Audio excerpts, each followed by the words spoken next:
for watching ARC News Jalna.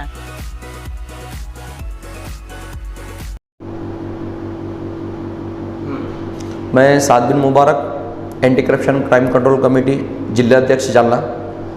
आज महाराष्ट्र सरकार से मेरा सबसे अहम बोलना यह है, और केंद्र सरकार से, कि जो आज जो प्राइवेट हॉस्पिटल जितने भी हैं जालना में, जालना हो, महाराष्ट्र हो, चाहे पूरे इंडिया हो, तो हमारे प्रधानमंत्री जी के आदेश का हम और पूरा भारत देश इतने अच्छे से पालन करता है। तो प्रधानमंत्री जी से भी बोलना यह है कि जितने प्राइवेट हॉस्पिटल है, जैसा आज रोडों के लिए, हमारे देश की तरक्की के लिए काफ़ी उन्होंने मेहनत की है और कर रहे हैं, तो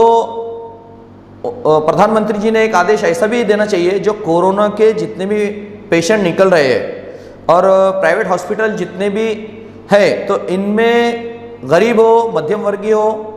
या उद्योगपति हो, इनका पूरा कोरोना का ट्रीटमेंट, जैसा कोरोना पॉजिटिव आता है, मैं दूसरी बीमारी की बात नहीं कर रहा हूँ क्योंकि अभी दूसरी बीमारी तो हमारे देश में है ही नहीं, कोरोना ही चल रहा है, तो इसमें उन्होंने एक ही काम करना चाहिए, जितने कोरोना के पेशेंट निकलते उसका इलाज फ्री में करना चाहिए, और ऐसा आदेश हमारे प्रधानमंत्री ने देना चाहिए। और प्रधानमंत्री ने जैसा रात में 12 बजे एक आदेश दिए थे कि आज रात 12 बजे से पूरे देश में लॉकडाउन, पूरी जनता ने बहुत अच्छा सा पालन की, तो इसी तरह से ऐसा भी एक आदेश दीजिए।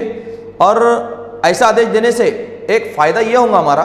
कि हर गरीब इंसान को, जैसा सिविल में सबसे ज़्यादा डेथ हो रही है, तो प्राइवेट हॉस्पिटलों में डेथ होने का प्रमाण बहुत कम है,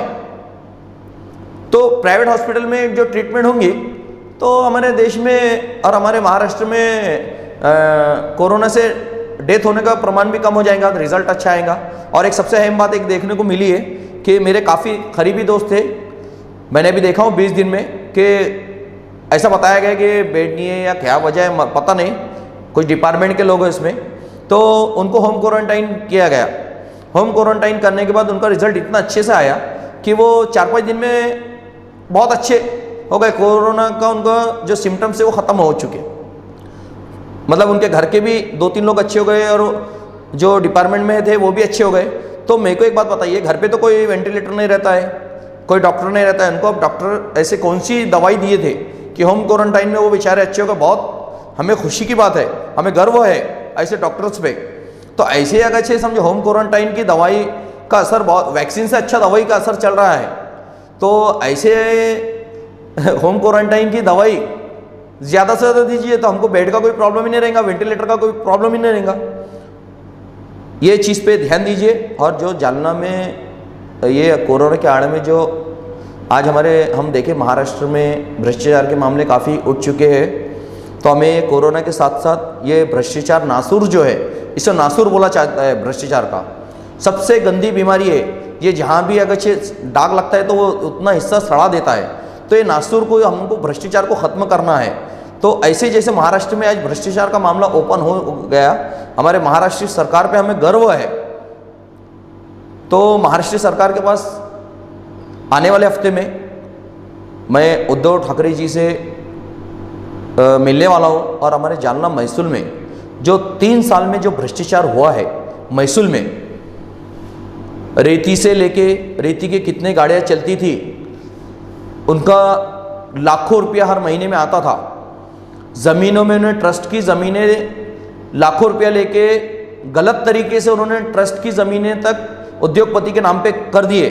गरीबों के साथ जो अन्याय किया, गरीबों ने पैसा नहीं देने से उन्होंने कई फेर उनके उड़ा दिए। ये सब एविडेंस लेके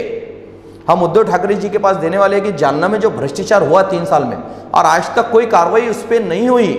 और हमारे जो सुनील केंद्रेकर सर है उन पर कार्रवाई कर रहे हैं, लेकिन ये कोरोना के आड़ में कुछ मामला कुछ दिनों के लिए रुक चुका है। और ऐसे सुनील केंद्रेकर सर जैसे अधिकारी हमारे महाराष्ट्र में आ गए ना, हमारे महाराष्ट्र से हमेशा के लिए कोरोना खत्म हो जाएगा। तुकाराम मुंडे जैसे कलेक्टर सर हमारे महाराष्ट्र में सख्त से सख्त ज़रूरत है। और जो एक सबसे बड़ा एविडेंस हमारे पास है कि जो भ्रष्टाचार पे जो कार्रवाई करते हैं, तो वो अधिकारियों को हफ्ते दिए जाते थे। महसूल के कुछ भ्रष्ट अधिकारी है कि उन पर कोई ट्रैप ना करे, उसके लिए पैसे दिए जाते थे। वो भी एविडेंस लेके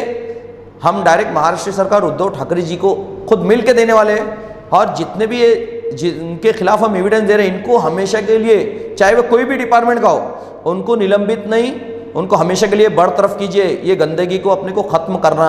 है। हमारी रिक्वेस्ट है कि भ्रष्टाचार अधिकारी को हमेशा हमेशा के लिए